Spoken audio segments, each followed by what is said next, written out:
Bartholomew Town is brought to you in part by the University of Rhode Island Online, Navigant Credit Union, the Audubon Society of Rhode Island, Newport Film, and Half Street Group. Bartholomew Town. Half Street Group brings a new generation's perspective to leadership communication, strategic public relations, and digital marketing. Half Street helps organizations and leaders take control of their own stories and manage their reputations. They get results for their clients by focusing on audience message and culture and by leveraging their decade-long relationship with media and opinion leaders in the Ocean State and throughout New England. Join me and Half Street Group founder and president Mike Rea for a conversation every month about news of the day, the hottest media analysis, and a look behind the scenes at how impactful leaders drive conversations.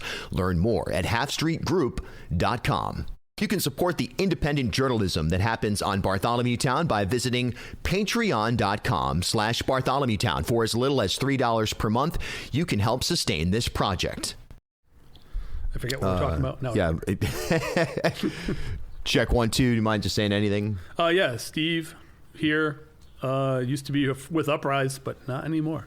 I love that description of yourself. You could almost turn that into a T-shirt, almost, some merch. Yeah. Steve Ahlquist, one of my journalistic heroes, and a real pleasure to have you back. And right out of the gate, what's it been like? You were with Uprise, and now for the last, it seems like it's been over a year now. Yeah, you've been on Substack, which is so much fun because the delivery method is so much more direct. So even like we were just talking about a story that you wrote about Charahoe that I hadn't had a chance to read yet, but I know about the story because it hits your inbox, it hits your Substack app, and you're like, okay, that's appointment reading at some point in the next day. Yeah, and even if you don't read it, at least you know, hey, something happened in Charahoe, right? And I think in the title I say Louise Dinsmore is now in charge of the Charahoe School District, and so that changes things.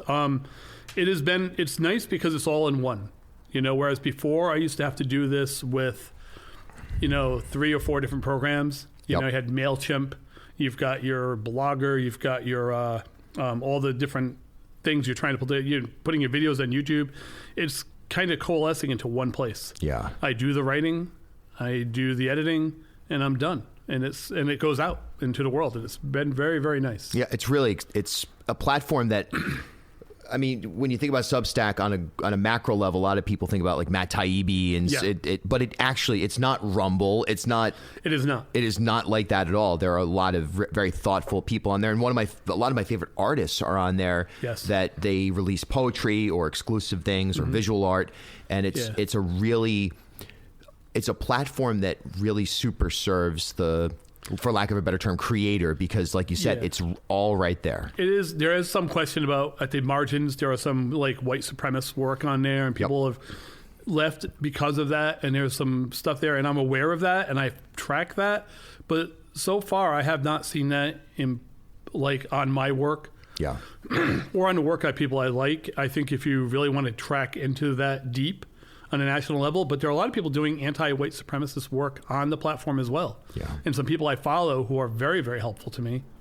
And then there are people who do work in trans right spaces, some really good stuff there. And I should really do better at pulling together some of my reading lists and making that available to people. Occasionally I'll retweet somebody or restack somebody, but I should do better at getting that out. There's so much you could do, and we could all do better at. I feel the same way. I'm always like, man, if I just took an hour a day to go through some of the video or audio that I collect and disseminated it, but where is that hour? I don't know. I mean, honestly, the time I spend driving and working and then sleeping and eating is like my whole day. Yeah. If I'm lucky, at the end of the day, I see my wife for a little bit. Right?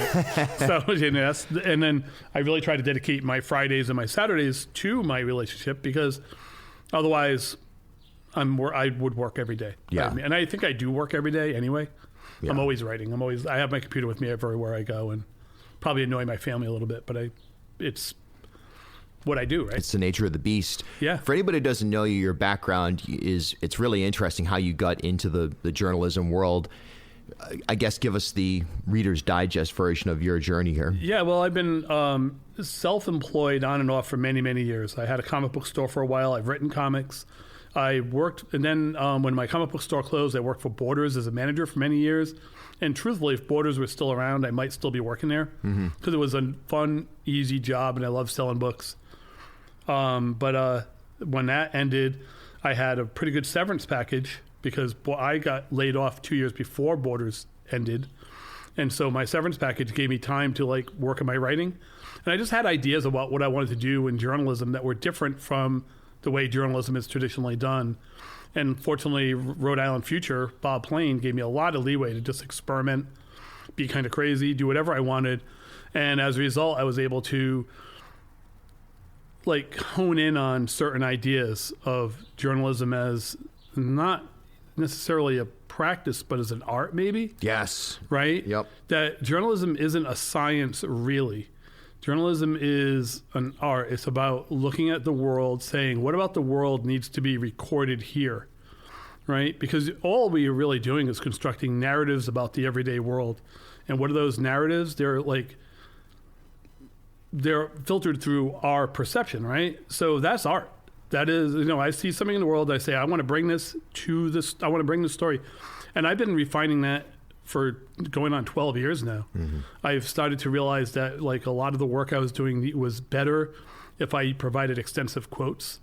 So I started to do much more with long form interviews, long form, basically writing down what people are saying and delivering it to people, and transcription, right? A lot of transcription.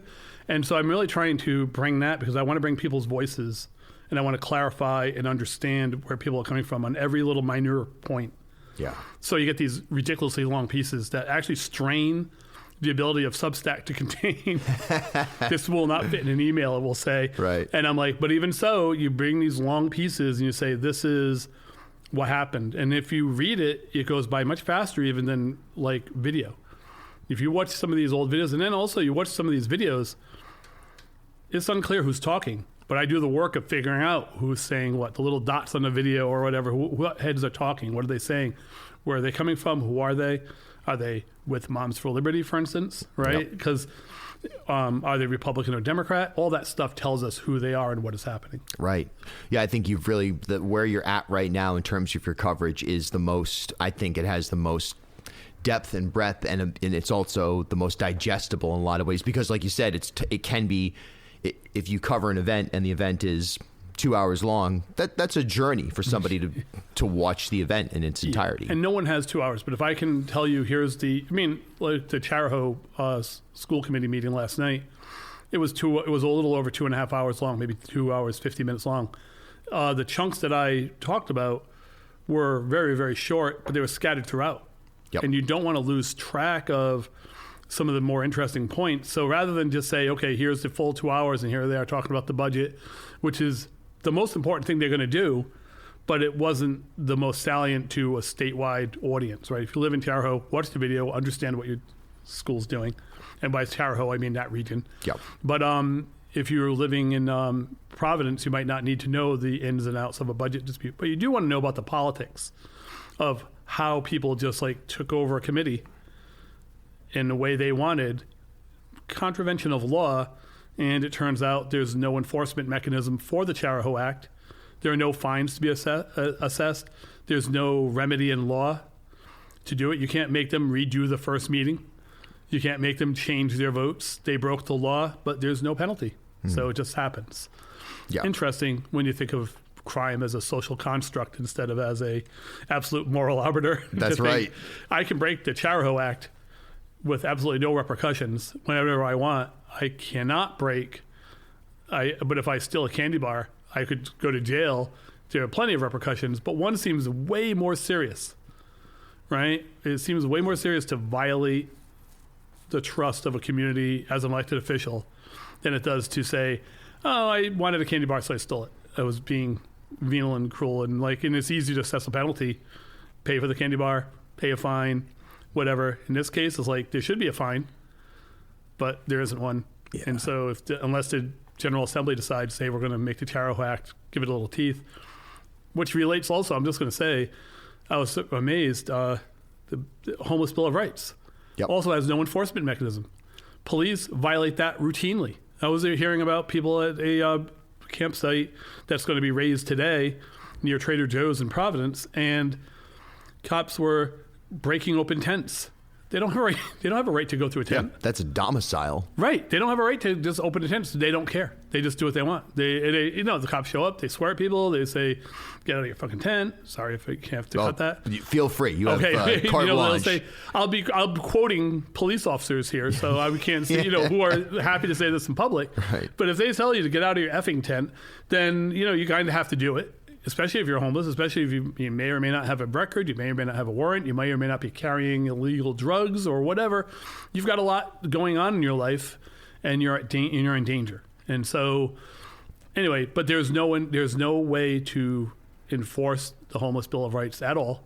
It is completely toothless legislation. There is no rights without enforcement. I can tell you have a right to do anything. You have a right to fly, but gravity's going to tell you you can't, right? And the same with the law. You have a right to do things, but there's no way to make sure you can. It's such an interesting and an essential point that we don't really, on any routine basis, consider with regularity. I mean, that's fundamental to the reason why we would have any of these doctrines in place. Yeah. But it becomes pointless, and you can look at a lot of legislation or legislative ideas and say, okay, that's all well and good, but shoreline access, for example, another one. Like, okay, great, these laws are in effect. There's been more enforcement there lately, but for a long time, and even still, there are still property owners that, I can think of an example in Middletown where someone's blocking a public right of way without consequence. Right. And unless there's a big fine for doing that, and by the way, if you own that kind of property, you can probably afford to pay for a fine. Yeah. And if you take down the sign, they'll just put up another sign. You probably got a garage full of signs ready to wheel out, yeah, right? So until we come up with a proper penalty for in not doing the law is not done. And when it comes to laws that moderate, like the Homeless Bill of Rights, if we're talking about moderating police behavior, we can't even hold police accountable for very, very big crimes easily. Right? So we have the Policeman's Bill of Rights, and what is that? Well, Law Enforcement Officers' Bill of Rights. That allows police to have rights that you and I do not have when we're arrested. If you and I shoot somebody, handcuff somebody and kick them, right? All these things, or put our knee on your back while they're handcuffed in the ground and torture them, which has happened in Providence. And that police officer has faced almost no consequences. I mean, he's getting paid without paid leave. Yeah. While he's waiting for this. I mean, that doesn't happen to you and me. I get arrested. I get accused of that. My job is essentially over and done.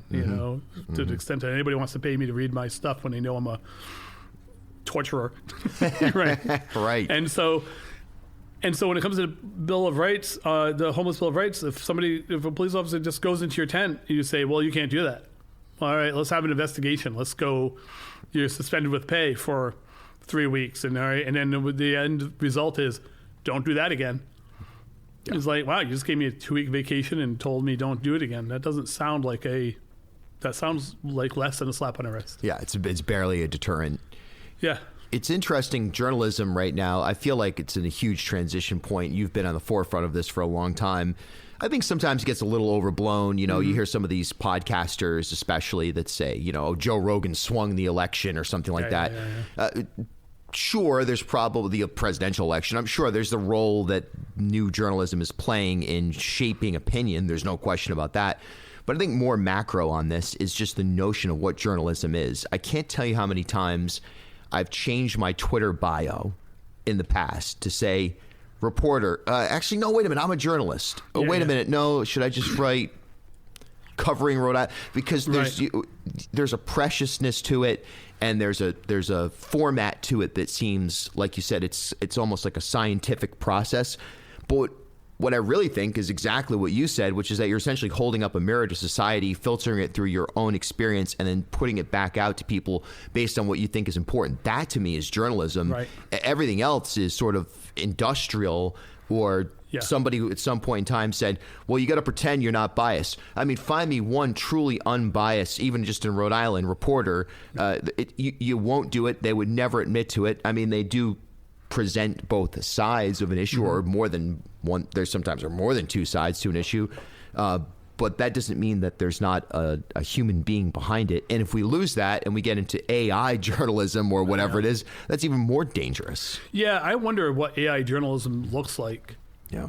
Just as, I mean, not, you've made all these good points, and I'm picking up your last one. Please. I'm sorry. Yeah, no. But I wonder what AI journalism looks like, because is AI really going to go to a school committee meeting and then tell you what it means? Because I don't think AI is even remotely there yet. Oh, yeah. You know, I don't think that, I think AI can take a big event, like it can filter a whole bunch of journalism in the world, and it can tell you something maybe about the presidential election. But I don't know that it can, like, tell you what's going on in Charahoe. I don't think there's enough information on Charahoe in the world without watching, listening, reading, and meeting people and talking to people to get the real full scope of it, right? Absolutely. So I'm not worried about local journalism being too impacted by AI. And I will say AI is very, very helpful to me when it comes to transcriptions, because I don't do the transcriptions by listening and writing down. I run it through a transcription algorithm somewhere. Yeah. And then I get this really crappy transcription. And then I go through and I repair it. And I make those sentences make sense. Because as you know, when talking to me, we don't always say our sentences the way we should. Yes. Right? And if I were transcribing even things I'm saying now, I would change it to make it better. Right? Yes. With trying to preserve the meaning, trying to preserve the voice, but trying to also make it more clear, you know, editing for clarity. Yes. And that's what I spend most of my time doing when I take a big thing and I do it. So, yeah, it's the crafting of a story around the events we see. I think also I call it false neutrality. And the reason I call it that is because we all have a point of view. The editors and the owners of our newspapers have a point of view. You know, Channel 10 is owned by Sinclair. Channel 12 is, I mean, I know they're not Fox News, but they're Fox News adjacent.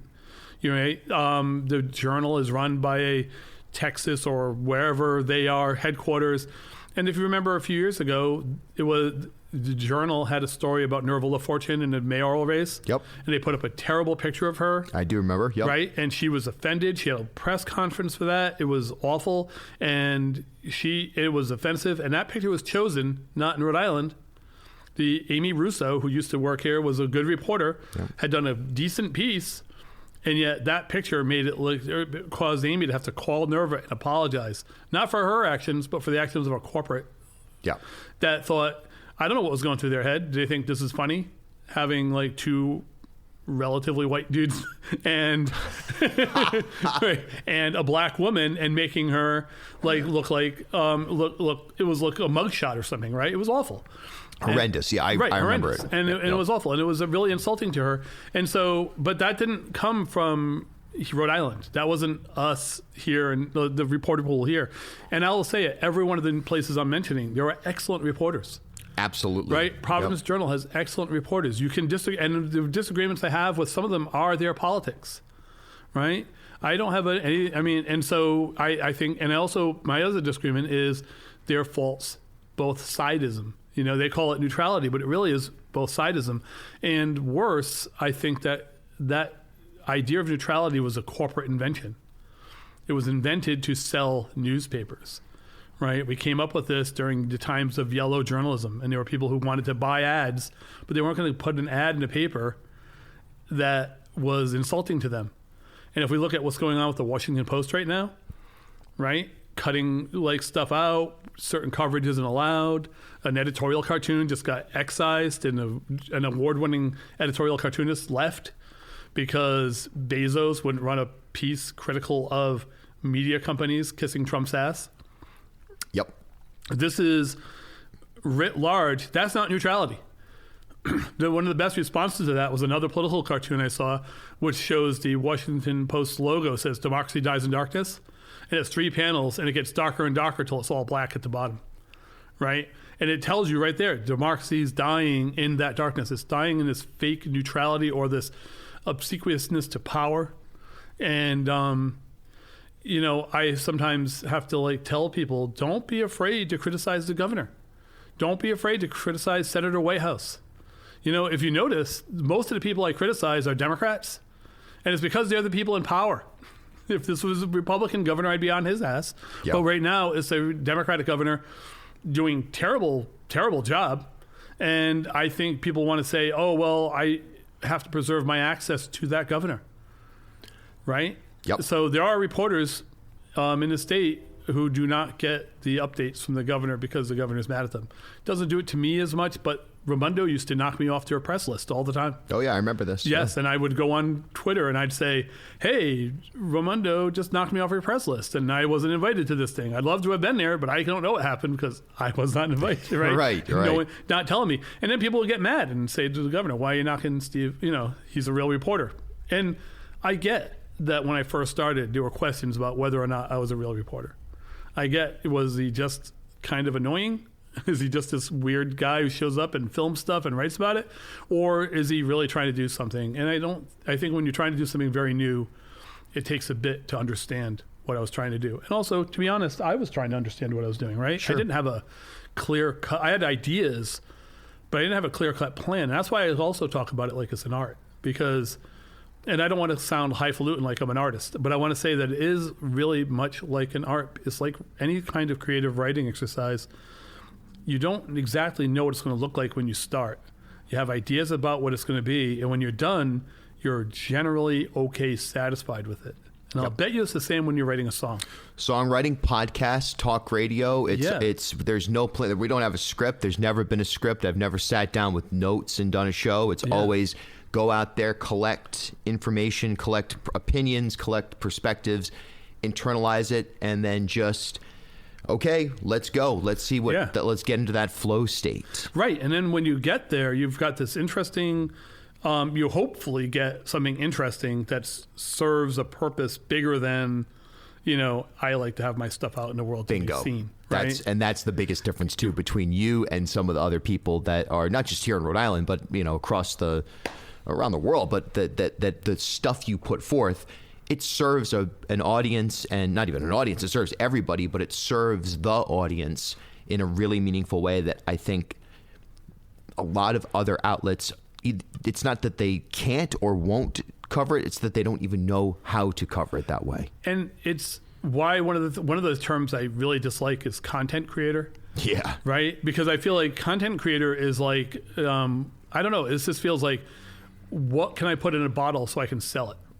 Yes. Right? It's like, I don't care what it is. I want something like Coca-Cola because that sells really well. Yeah. But what can I put in there? So, and I feel like there are really good reporters in this state who are sometimes sidelined into more popular writing.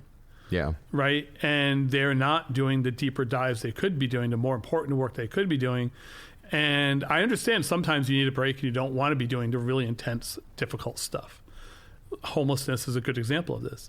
But I will say that if I followed the market per se, then over the years that I've written about homelessness, those were always my worst selling stories. Those are always the lowest hits. It's a depressing subject.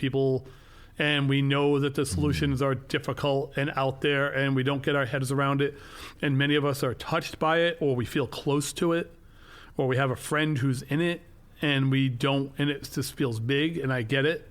But I would do these stories, and I would get 2/3 of the audience for a homeless piece that I get if I do something about, going after a school committee in the middle of nowhere, right? Yeah. Or whatever it is. And because, it's easy to say, oh, these white nationalists or these Christian nationalists are doing this or that, and we can kind of get mad at them. But it's harder to say, oh, these people are homeless through a collection of factors that at its base is probably capitalism, right? Let's just say it out loud. People from out of state are buying up all our houses. 25% of all the houses sold in the state were sold to an out-of-state corporation last year. So, and that means people are kicked out of those apartments, or their apartment rents go up a lot, and then they're up against it because they're already paying too much money. On and on and on. I can talk about this all day, but the center of this idea is, I forgot. I just lost my point. I apologize. Well, that people are more in tune to things that are less difficult to process. Yes, and so, but recently, that has been changing. People are starting to see homelessness as they're starting to see there is a quote unquote villain here, right? There is a bunch of people who are not doing the job about homelessness that they could be doing. Housing, building rates are low. It's going to take 5 years to get to the point. How far long is it going to take us to get 24,000 additional units going? Yeah, come on. Right? And if we build 24,000 additional units, how many of those are going to be sold to these out-of-state corporations that turn them into student apartments? Can we protect people? Can we impose rent control, which everybody seems to be against unless you're paying rent? And then you're saying, I wouldn't mind having a fixed cost increase over time. Yep. Right? I would mind finding out that I know a woman who had her apartment $1,000 in 3 months. Her apartment raised the rent over 3 months. They raised it like $300 or more dollars a month for 3 months. Completely insane. Insane, right? Yeah. No one can do that. You cannot swallow an additional $1,000 a month payment in your life unless you're so well off. Yeah. Right? And in fact, 70% of the state is not well off enough to do that. 70%. You know, the 30% at the top, and those 30% tend to be in the seats of power, but we can't. And even then, if you told me, if Shekarchi said, I got an extra $1,000 I have to pay every month, he'd be annoyed. And he's got plenty of money. That's right. The governor would be annoyed if somebody said, hey, governor, you got to shell out an extra $1,000 a month now. Yeah. Right? If it wasn't for health care, he's going to say, nope. I'm not doing that, right? I'm not paying $1,000. Imagine if your taxes on your house went up $1,000 a month. Anybody? It's crazy. Right. Anybody. Nobody could do that. Right. I would not. I'd be $12,000 a year now. Yeah. Forget it. Forget it. And especially, what am I making, less than 70? I'm maybe making 40. I'm already working 3 jobs. Right. I'm homeless now with my kids. And if DCYF finds out I'm homeless with my kids, they take my kids and they put them into foster care. And then I have to go and find an apartment, get myself back on the stable ground, and then get my kids back through a long, lengthy process. My life is turned into nothing but work, grinding on work, and then trying to get my kids back and get my family back together. Life becomes a grind. It doesn't become any place where there's any possibility of joy. And that's what they're stealing from us. So, wow. Yeah, it sucks. And when you're in it a lot, it can really affect you. Yeah. I write about homelessness a lot. I talk to many people who are experiencing homelessness. And when I speak to people like the new housing secretary, Debbie Goddard, I do not see an awareness in her eyes that she sees this as a problem. Yeah. I do not see an awareness in the eyes of the governor that he gives one shit about this problem other than the political implications of it that hurt him. I think he doesn't care about the bridge, except that it's going to hurt his chance to be governor again. I don't think he cares about Rhode Island bridges and the data leak, except that it's going to affect his ability. I don't think he cared about the independent man about to fall through the dome, right? Until, this looks like a bad thing. So he tries to turn, eggs into scrambled eggs, but it's bad. But in homelessness, I think he looks at this all and says, these people are not the ones I'm trying to do. I want a better economy, and that's going to lift all boats. And we all know the better economy is not lifting these guys out of their despair. It's just not going to help them. Yeah, and that brings us to what we saw on Tuesday night at the State House. Yeah. And I put up a lengthy podcast yesterday, and look, I think we're in a moment right now where the structures of power in Rhode Island, and not everyone across the board, and I do think that there's some level of soulfulness that is there. Like I even said yesterday on the podcast, I do think that McKee is a good person, and that there's something that touches probably in his soul that he knows. I would like to think we differ on that then, because I do not see it. I do not think he's a good person who cares about homeless people. Bartholomew Town.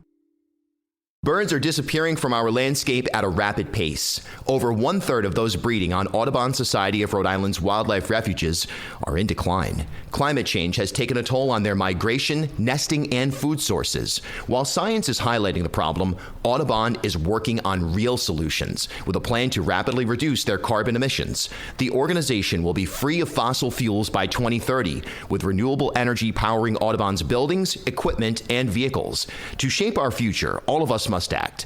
Learn more about repowering Audubon, their avian research, and how you can join their fight for climate resiliency. Visit asri.org/repower. Newport Film screens the latest, critically acclaimed documentary films year-round across Rhode Island. Like a film festival, Newport Film often gets early access to films before they're available online or in the theaters. Stay up to date on their latest screening events at newportfilm.com or on Instagram at newportfilm. Are you looking to advance in your career or explore a new field? The University of Rhode Island now offers a comprehensive portfolio of fully online programs designed to bring world-class education to you anytime, anywhere. Choose from a wide range of flexible, asynchronous programs in business and leadership, data, tech and STEM, healthcare and pharmacy, marine and environmental science, and more. With expert faculty and innovative courses, you'll gain the skills and knowledge to thrive in today's competitive world. Are you ready to take the next step? Visit uri.edu/online and discover how URI Online can help you achieve your goals. URI Online, learn anywhere with us. Half Street Group brings a new generation's perspective to leadership communication, strategic public relations, and digital marketing. Half Street helps organizations and leaders take control of their own stories and manage their reputations. They get results for their clients by focusing on audience message and culture and by leveraging their decade-long relationship with media and opinion leaders in the Ocean State and throughout New England. Join me and Half Street Group founder and president Mike Rea for a conversation every month about news of the day, the hottest media analysis, and a look behind the scenes at how impactful leaders drive conversations. Learn more at halfstreetgroup.com. As Rhode Island's first ever member-owned credit union, Navigant Credit Union has been a staple in the local business community for more than 108 years. Today, Navigant is a $3.4 billion institution serving more than 136,000 members across 25 physical branch locations. But since its founding in 1915, the mission has never changed. Navigant Credit Union's team of financial professionals have remained committed to improving the financial well-being of the families, businesses, and communities they serve across Rhode Island. Learn more at navigantcu.org. I think the thing that right now and maybe what I'm waiting to see is that there's this huge disconnect when you talk about the top 30% or the structures of power with what everybody else is experiencing. I mean, the housing secretary came on the radio a couple of weeks ago with Dan York. I mean, I couldn't believe it. I mean, this is a person who, first of all, she was awful on the radio. And if you're in that role, you need to be able to step up and say, here's what we're doing. Here's what we know we can do right now. Here's what we heard in the community needs to be done. And here's our action plan that starts as soon as I hang up the phone. Instead of, well, you know, we're hoping that we might be able to figure out how to get Echo Village, the pallet shelters. We might be able to get them online at some point, but we'll figure it out. Yeah. And what we saw on Tuesday at the State of the State, you had the People's State of the State take place, an event that was organized primarily by Harrison Tuttle with coordination from other organizations. By the way, as we were talking offline, not exclusively, leftist organizations. Nope. It was actually politically agnostic in many ways. But you have this event taking place at the State House, or scheduled to take place in the State House Rotunda prior to the State of the State. And then you find out in the afternoon that the administration has roped off the rotunda. They've put signage up with the Capitol Police insignia that says no one's allowed to go in this public part of the State House during a public event. They forced them into the bell room. The event still takes place. For me, I went into the actual State of the State, for lack of a better term, the governor's presentation. Yep. We heard as much about, college football and the minor league soccer team that's got to save Pawtucket. Right. In fact, we may have heard more about that than substantive reaction to what's happening outside in real time. And it seems like the structures of power in Rhode Island right now just don't seem to recognize that people are hurting. Right. Most people are hurting. How do you not bring that into the chamber and forget everything else? Forget about, look, the attendance stuff that he's done. Sure, the Melville School in Jamestown, they got 100% on the RICAS math, and, kid here or there in Cumberland did great on tests or something like that. Oh, it's true, attendance in school. But, hey, attendance is a symptom of, or lack of attendance is a symptom of a society in decay. Right. Because the structures of power that we live in don't allow for even remotely equal footing.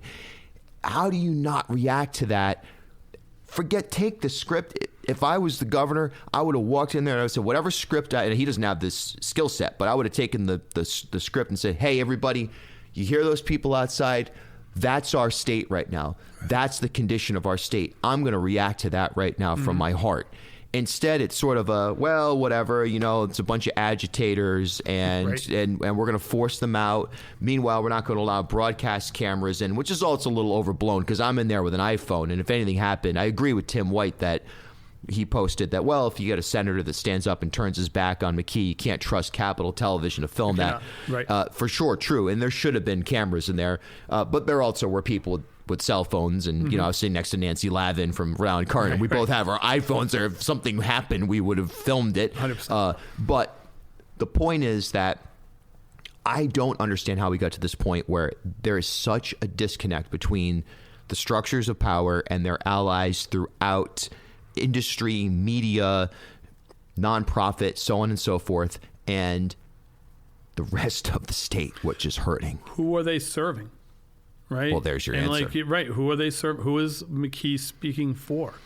And if you think about it, he's speaking for conservative, moneyed interests who benefit from the system as it is. And the stressors here, the 125 or so people, and I counted it individually, so that's a pretty accurate number. Yep. Could have changed it to margins. People came and go in. But the 125 people who were crowding into the bellroom and then marching around the circle until the police told them they couldn't. Yeah, which was an embarrassing moment as well for the entire structure of power when they're tried to. So you could hear that loud and clear in the chambers, and that was real. That was like visceral and powerful. We were shaking that dome. Yes. Okay, that dome was shaking. They were loud. I was in that room, and they were loud. It was louder than the audio on my iPhone will allow me to let you know, right? Because the iPhone mutes it a little bit, takes it down a level, right? Because it's so loud, it wants to hear clearly. It was so loud. It was, you could touch the wall and feel it, right? And that's a pretty solid building. So here we are. We're yelling. We're saying we want a state of emergency. We want to tax to 1%. We don't want this austerity policies that are being telegraphed and talked about. And by the way, when I finish here, I'm probably going to go to State House, or not State House, the administration building, and I'm going to listen on the budget, because the budget's going to be announced, right? It's about to get dropped, yeah. Yeah, it's going to be dropped, and I'd like to hear what they're going to say, and I'd love to ask a question or two about certain things, like why are we cutting Medicare? We cut $1 out of the budget, for instance. We take $1 out of the governor's salary. That's $1 cut out of the budget. If we take $1 out of Medicare or Medicaid, that's like $2 or $3 because we have matching funds that come in from the federal government, right? So every $1 you take out of certain things is more than $1. It's not really just a savings of this amount. It's like double it, triple it. And then, but if you took it out of a salary, then that's a little bit different. Right? Yeah. I just want to go back to Debbie Goddard really quick. Sure. Or Deborah Goddard. She... New Secretary of Housing. Housing 4. Exactly. Acting Secretary, Department of Housing. And I just want to say that when she was asked at a meeting at the State House by former Representative Cicilline about Echo Village or something else, she said, well, I've only been in the role for 2 days, so I really don't have the answer to that. Yeah. But she's been a consultant since the very first, what's his name? Josh Saul. Yeah, Josh Saul. She's been a consultant with that industry agency since the beginning. She's got an inside track on understanding it. In fact, that's one of her selling points. So given that, then to tell him, well, I don't really know because I've only been on the job for 2 days, sounds a little fishy to me. Yeah. Right? It sounds like, you were avoiding the question. And I'm not going to say it's an outright lie. You might not know the information, but it wasn't a serious response to a very good question. And Cicilline is a guy who's feel the way you want about him. He's talked to people on the Hill, right, in Capitol Hill in Washington, some pretty tough customers, and he gives good questions there. Yep. Right? And he knows how to ask questions, and he also knows when he's getting bullshitted. And I think he understood that he was getting bullshitted there. Yeah, absolutely. That was a remarkable video, and that was, a couple of weeks ago where he in his capacity is executive or CEO of the Rhode Island Foundation was asking questions. And look, I hear some of this on a daily basis, and the issues around fire code, the issues around originally environmental remediation are there's sure, you don't want to waive fire codes and then all of a sudden find yourself in a situation where there's an incident that, never mind just from a health and safety standpoint, number one, but I can see an angle being taken of, hey, liability, but figure it out. Right. I mean, rewrite the code. I mean, and the thing that keeps coming up now with the notion of an emergency declaration, the resistance that I've heard has been, well, if we, from McKee's standpoint, we do the emergency declaration, that gives us nothing. Okay, why not, even if it's perfunctory, why not just do it?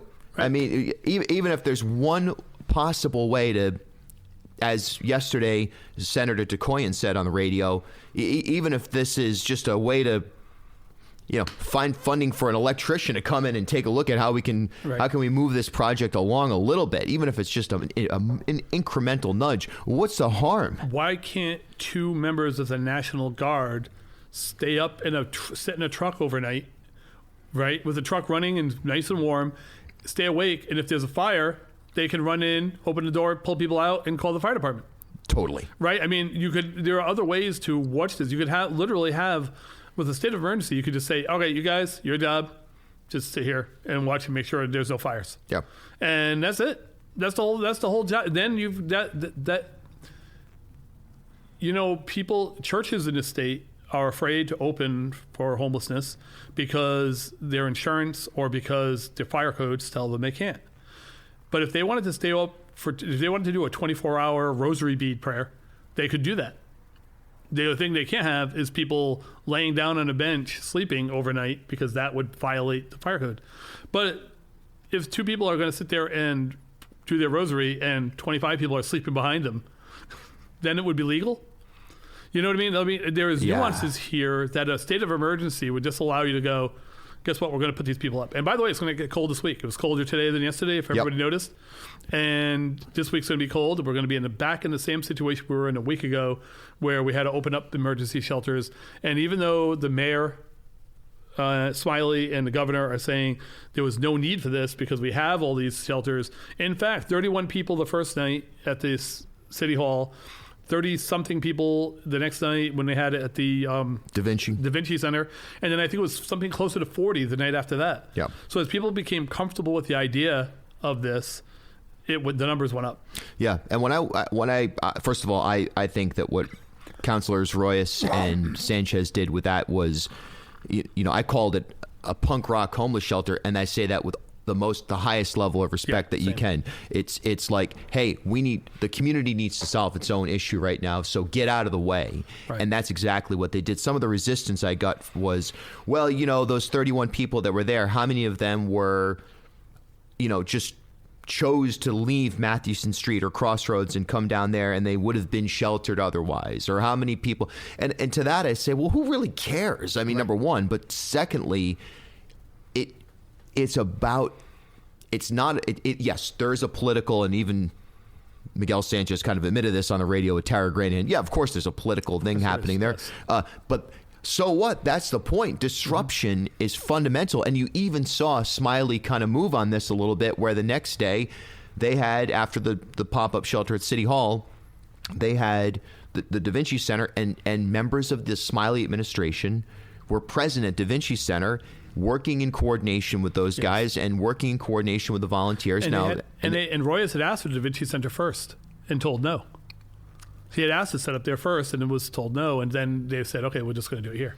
Yeah. And then, to call it, there were people there doing their work who knew what they were doing. It wasn't just a bunch of volunteers. It wasn't just a bunch of punk rock kids, right? Right. It was like there were people. Sanchez. He does this. That's his day job. This is his day job, is to work with the homeless population. This is not. And there were many, many people there, social workers who I know, other people who are doing the work, who do this work every day, who knew how to do the work. Yeah. All right, and there were emergency fire personnel on hand. So if somebody were having a trouble or they needed Narcan, there were members of the Providence Fire Department nearby to handle it. And there were police presence to keep the peace in case something else happened. And I will also say, all 3 nights, nothing bad happened. Yeah, no one had to be thrown out. No one, like, nothing got ruined. I was in the both places the day after, and they were both as clean as a whistle. Right? It wasn't like people were puking everywhere. It wasn't like needles were stuck in the, hidden in the carpet. Yeah. It was fine. And so the fears that people have about this population are overblown. And again, wraparound services for people experiencing homelessness are what saves lives. And if we, and I know the mayor has said he's not going to allow tent encampments in the city, but barring something like Echo Village, where else are they going to go? And if you're going to complain about trash, put in a trash bin. If you're going to complain about needles, put a Sharpie box. If you're going to complain about poop, put in a restroom, right? These things we can do because we do them in picnic areas all the time. Right. Yeah. If those are your 3 complaints, guess what? Those aren't complaints. Yeah, they're if you want to pretty complain, solvable. Right, they are. And if you want to complain about other things, like, okay, people might be selling or buying drugs, those are issues, but those are issues, again, that are solvable. And people in the throes of addiction are not going to make good choices. That's just the truth of it. And so we have to, and if we want them to live, we now know the best thing we can do is to give them a space to mess up and catch them when they fall, give them opportunities to do it. It's not an easy thing. And anybody out there who's dealt with alcohol addiction, which is a legal way to get addicted, yep, you may have not given up alcohol the first dozen times you tried. And if you're sober now, congratulations. But that wasn't an easy row. And not everybody can just say, cold turkey, one time, I'm never going to smoke again. I'm never going to drink again. So and we know that these other drugs are more difficult. Absolutely. Give them some space. It's so critical. And it's just, I've been kind of depressed about a lot, but this situation is just, I don't know. I've been having a hard time the last couple of weeks. Yeah. And just, this has been on sort of like the icing on the cake of like, man, what are we trying to do here as a species? I mean, how can people be so fundamentally cruel in the structure of power to not just say, you know what, geez, forget the rule book, the playbook, forget politics. Let's just solve problems. Right. I don't get it.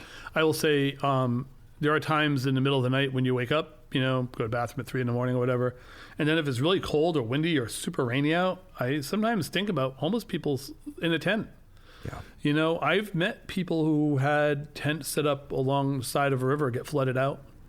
I've met people who have lost everything they own because of police come in, throw them out, and then their tents get picked up while they're not even there and thrown away. Yeah. Woonsocket comes to mind in that incident. Cranston. I interviewed a woman who lost not only everything she owns, the only picture she had of her deceased son just gone that day. And I've seen people fight and here the thing about homelessness I don't think everybody understands is because they don't think about it. When you first lose your apartment or your home, you move whatever is the most important stuff to you into your car, if you have a car, and you drive. And then you end up spending a night alone in a parking lot somewhere, running the car when you want to stay warm, wrapped up, surrounded by all your crap.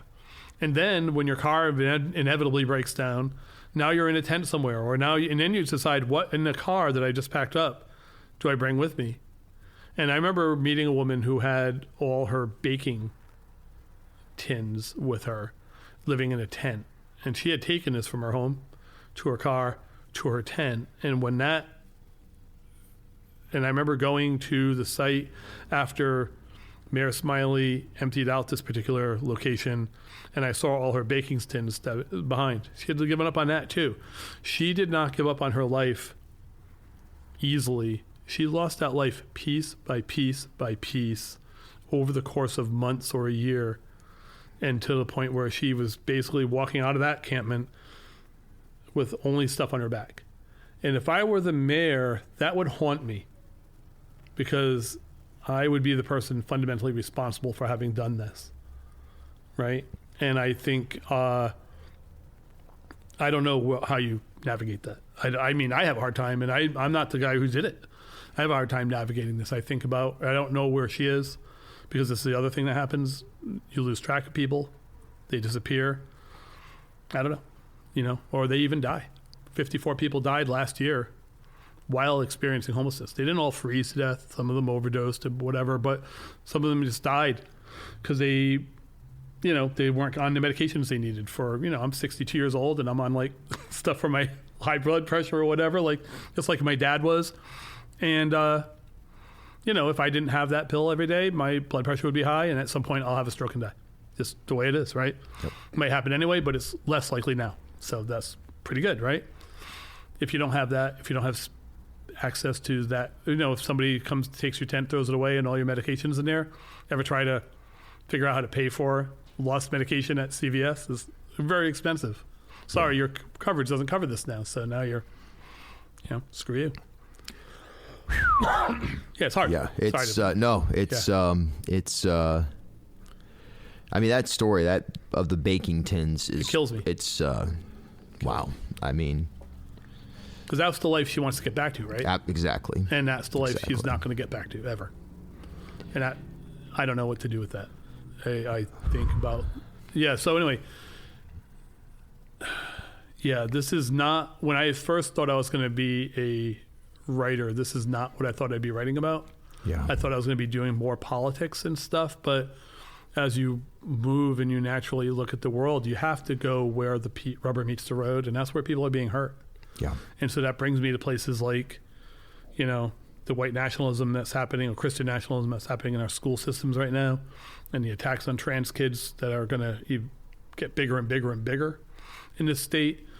And it's incumbent upon us as a state to push back and to do what we can. Whatever you feel about trans issues or trans kids or whatever, just know that they're kids, they're scared kids, and they're kids just like yours, and they just have different needs and different ideas. And if you can't make room for that, then, who are you? Who are you? Right. I don't. What kind of monster does that? I don't care. And then it's like these people who they're like making fun of like kids who want to like put rabbit ears on your head or whatever, right? Yeah. It's like, fuck off. Yeah, seriously. Let the kid be, right?